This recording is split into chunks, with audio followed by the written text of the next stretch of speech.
In video 1, we discussed the foundational and universal characteristics of consciousness, the element, and how it is active within all atoms of the universe. Just review that. Okay. In video 1, I presented the basis of my theory of extension, which postulates that consciousness was the third foundational element, or the scientists want to call it component, at the birth of the universe. Being composed of thought, it was capable of extending itself, along with all of its natural characteristics, abilities, and needs, into every particle of matter and energy as they were formed. Right.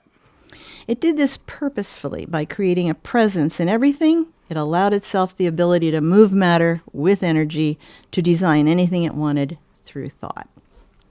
At the same time, this universal presence created an automatic link from every atom to every other atom and to consciousness itself. This connection allowed it to control its creation, know everything about its creation, and most importantly, experience its creation without actually being physical itself. Let's clarify its presence more specifically.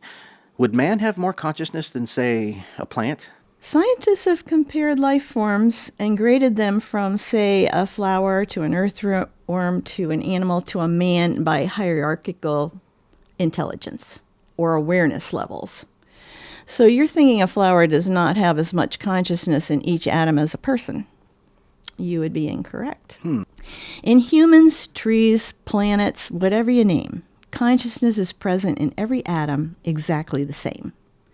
Every part of consciousness fulfills its own requirements. It is present in all that exists in the same amount, and it is all used or manipulated by the original consciousness as it chooses for the purpose of exploring its own ideas and needs for the development of its own becoming. Okay. Thinking forms of life, such as animals and man, are not higher on the scale in the presence of consciousness than a rock. A rock, however, does not have a processing system for awareness and thought the same as we do, but it contains the same amount of consciousness in every molecule. This is so consciousness can manipulate the physical universe to take the form that it chooses. The presence of consciousness in man is responsible for taking accumulated sensory input that is processed in our brain and connecting with itself to create our thoughts. This becomes our awareness of our physical reality.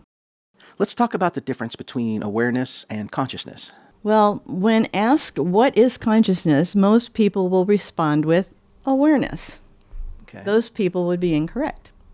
A large part of the confusion about consciousness itself is the myriad of names that have been attached to it. Okay. Our personal awareness is the characteristic that is most obvious to us and the ability most constantly and immediately used by us. And this makes it the most easily confused to be consciousness. Our awareness is actually our individual perception of our physical environment when we are conscious. The semantic similarity of the words conscious and consciousness, when both are associated with our concept of awareness, also confuses us into thinking that they're the same thing. They're not. This has been a big hang-up. When we are awake or conscious, we can perceive our reality. Consciousness itself is much more dynamic than a state of perception. It is the element present in the brain that actuates the thoughts that create your ability to perceive. So I believe awareness to be an ability of consciousness, not the totality of consciousness. Okay, got it. Just because you have the ability to play the piano doesn't make you a piano. Consciousness has a lot more going on for it than plain old awareness. Consciousness can create stuff, remember? Awareness can't do that. Awareness can be diluted. The element of consciousness cannot. Okay. Consciousness is not what you would call the mind either. The mind is an overview or umbrella word used to describe the end result of the neural activities and responses that are processed by the brain. The total result of brain activity, all this collected material, is used by the consciousness element to actuate thought. The mind might be better construed as a non-physical power of the brain than as consciousness itself. Right.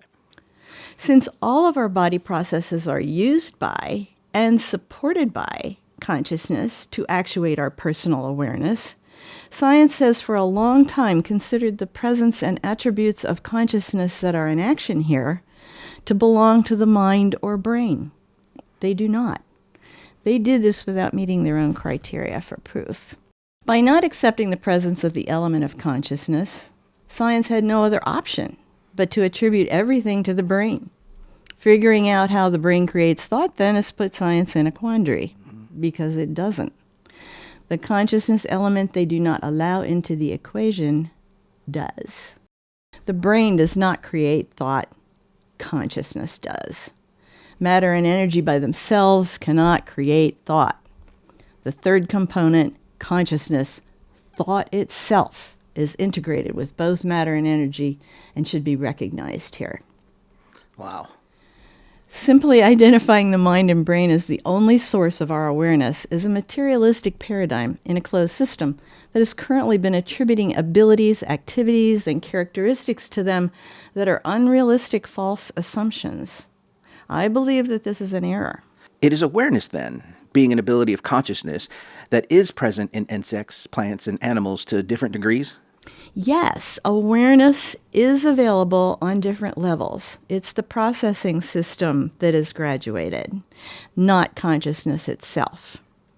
A rock is just being manipulated, yet energy combined with that matter through the action of consciousness can explode a star.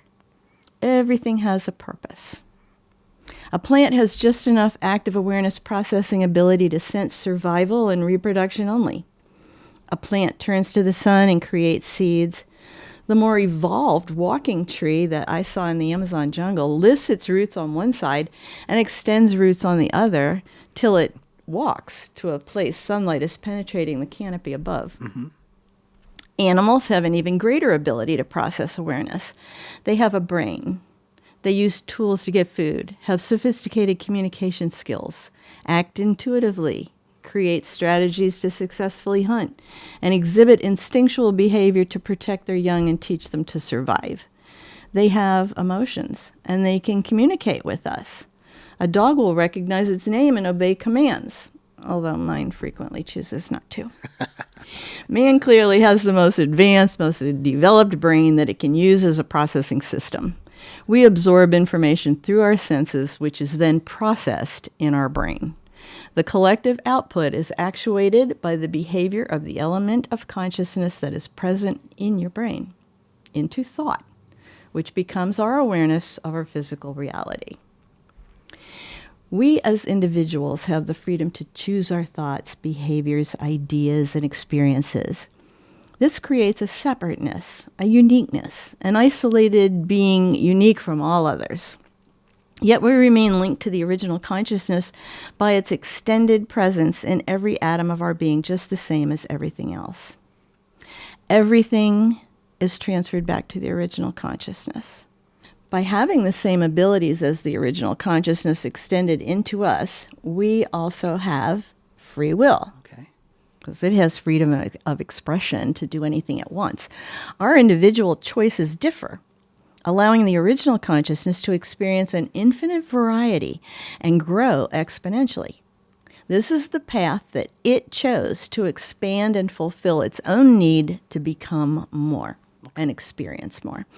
Our physical brain can be damaged or lose the ability to process. We're said to lose memory or the ability to think. Mm-hmm. Your personal consciousness that you use, housed within your body, retains all memory of your experiences. Your physical brain cannot do that even in its best state. Remember, your consciousness is not physical. We're thought beings using our bodies, remember? It just uses your physical body as a tool. Your personal consciousness, the thinking you, is the true you. It will ultimately reject the physical body that it's using. Your personal consciousness, like the original, retains all of your experiences, knowledge, and memories. And unlike the physical body it is using to collect these things, it does not deteriorate. Okay. It is also thought itself. And thoughts don't die. They remain connected to and a part of the original consciousness. I suppose that's an interesting argument for life after death. by identifying what consciousness is, I think we'll really find out who we are. Current studies in consciousness today have not arrived at a specific profile, but they are witnessing forces that can move matter by the thoughts of the observer. This seems to be progress towards the shift. I think that is explosive and most definitely a huge sign of the presence of consciousness. We are clearly connected. They should run with that. I believe we're actually witnessing our first glimpse of it. Old belief systems are the ones that create the most pushback, as they are theories that many scientists have spent a lifetime of work on. But it's more than obvious that the something is there, and that it has everything to do with entanglement and many other practical applications to quantum physics. Right. The resistance to reconceptualizing consciousness will not be overcome until we define with conclusive certainty what it most probably is.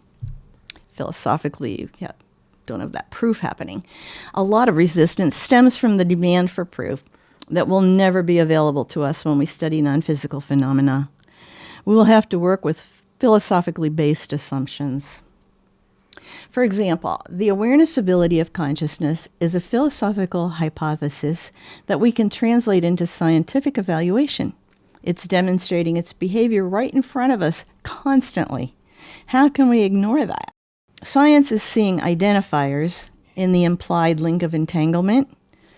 In low levels, particles do what they want and become unpredictable probabilities. Quanta are invisible, never located at a certain place. Photons jump in quantum leaps from electron orbit to electron orbit, and so much more. So many names, they're all consciousness. We can see the action of this force when observing particles move according to the thoughts of the observer. The transition to philosophic theorization about the identification of consciousness must be applied to ground these studies. Even then, frustration will continue. As we develop higher and higher power of mechanical observation, no matter how small a part of an atom we ultimately get to observe, we may never actually isolate consciousness. It changes and moves around as a force does. Yeah. This paradigm shift in thinking I am anticipating is represented here. Consciousness is not a person or a god. It is a foundational element. It is a physical force that is a player in the behavior of all matter and energy. Attaching intellect or awareness to an element is the part that is rejected, yet our thought processes are used continuously, and I identify consciousness as thought itself. How does the presence of consciousness in us affect us as people specifically? Well, by the theory of extension, everything has the freedom of individuality and uniqueness of being itself, as consciousness itself has. Being unique and separate, yet connected. That is why I call it the original consciousness, to clarify its extension into you as your consciousness. Okay.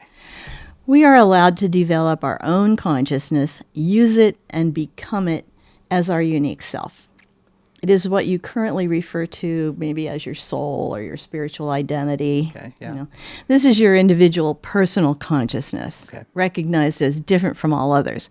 We develop by processing our own thoughts, making our own choices, and experiencing our physical reality, and that becomes who we are. Some thoughts we create ourselves, some come from others, some come from you directly from the original consciousness without your brain processing them, like inspiration, which urges us to create. Yes. See, there's more. Inspiration, intuition, ideas, sharing of ideas, developing ideas, recalling ideas, memory itself, understanding concepts, and so much more are all thought-based activities we can use because of the presence of consciousness within us.